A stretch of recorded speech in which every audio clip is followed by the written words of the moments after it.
आदेश गुरु जी। आदेश भाई।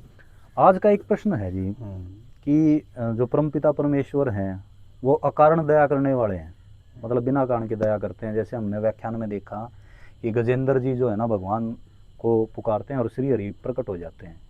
मतलब वो प्रार्थना कैसी होनी चाहिए जी कि जिससे भगवान शीघ्र प्रभाव से मतलब हमारी बात सुने और दर्शन दे जी। तत्काल प्रभाव से भगवान दर्शन दे है, इसके पीछे अपना जो प्रारब्ध है ना, हाँ जी, वो छुप रहा है।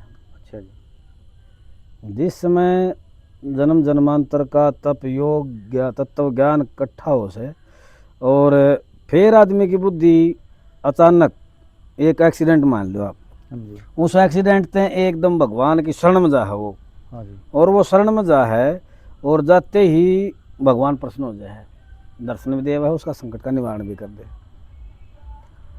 भगत ध्रुव जो बालकपन में घर से निकला है, हाँ जी, नारद जी उपदेश करे हैं, अपना शिष्य बना ले, उसने भक्ति मार्ग में लगा दे। जब उनकी बात उसने नहीं मानी, वो घर वापिस नहीं लौटा उस समय। तो उसने जाके बनखंड के अंदर और तपस्या आरंभ करी है। कुछ समय व्यतीत हो है कि चतुर्भुजी विष्णु भगवान जी श्यामी उसका सामना प्रकट हुए हैं और आशीर्वाद दे हुए हैं, उसकी तपस्या ने पूर्ण करें जी, और कहा है कि भाई अब आप जाओ, राजमहल लौट जाओ और आपका जो भोग शेष है उसने भोग के आओ, रात सुख ग्रहण करो और उम्र बीतेगी, उसके बाद आपका देह अवसान होगा तो आपने वैकुंठ लोक में आपका स्थान जो का त्यों मिलेगा, अजर अमर रहोगे आप और चिरकाल तक आपका नाम रहेगा। तो ये क्या था, ध्रुव भक्त ने इतनी कठोर तपस्या करी है, जन्मांतर जन्म जन्म के बाद मनुष्य देह उसको मिली है और बार बार तपस्या करी है, तो उसके हड्डां का जो था एक पहाड़ बन गया। मतलब लगातार मतलब कई वर्षों तक उन्होंने कई जन्मों तक तो मतलब जी प्रभु को पाने के लिए व्याकुलता तो देखो जरूरी है। भीतर में व्याकुलता तब आओगे ना जब उसका तत्व ज्ञान मजबूत है हाँ जी, और जन्म जन्मांतर तक उसने भजन कराया है और वो उसकी आत्मा में बैठा हुआ है, तब मतलब जाकर प्रबलता होगी, उसमें करुणा भी आओगी। क्यों बार बार उसी को भज रहा वो, उसी को भजने से जब द्रौपदी का चीरहरण हो रहा है तो उस समय भी उसने भीम को भी कहा, युधिष्ठिर को भी कहा, अर्जुन को भी कहा, भीष्म पितामह को भी कहा, मतलब सबको पुकार लगाई। सबको पुकार लगा, सुनाई नहीं हुई। हाँ जी, और जैसे ही कृष्ण का ध्यान करा उसी समय मुरलीधर वहाँ पहुँच गया, हाँ जी। चीर को बढ़ा दिया।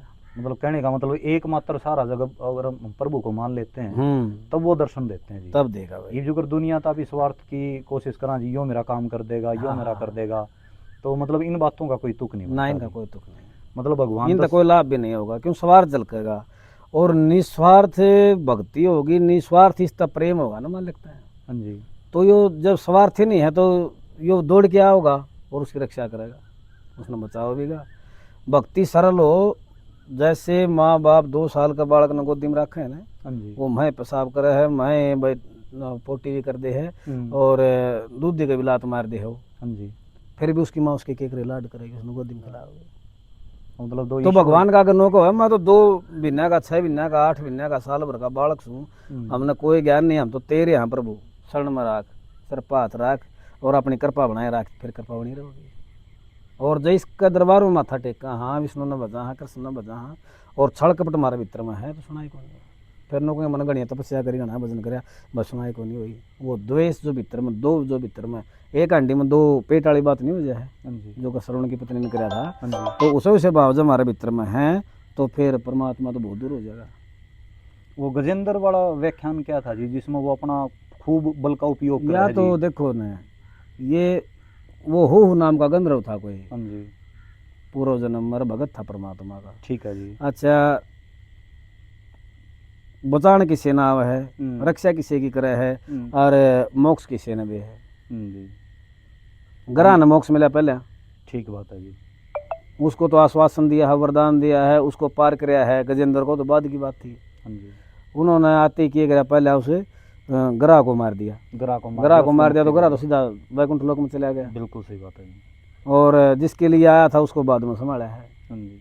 तो इसकी माया, इसकी लीला अपरंपार है, ये सब का लेखा जोखा अपने साथ में रखा है और इसकी मर्जी का अनुरूप हम आचरण कर रहे हैं, यह पक्की बात है। जिसने यो अपन का नहीं खर्चा है तो उसका में भक्ति डाल दे है। और जो जन्म जन्मांतर का पापी है कोई हाँ जी। तो उसमें दुर्गुण डाल दे है, वो प्रेर है। उसकी आत्मा किस तीर्थ पर जाके, किस संत का आश्रम में जाके और किसके दर्शन मिला तो उसके भीतर में रहम जाग है, परमात्मा का प्रेम जाग है, उसके बाद उसकी भक्ति शुरू है, फिर वो भक्ति लाइन में आवे।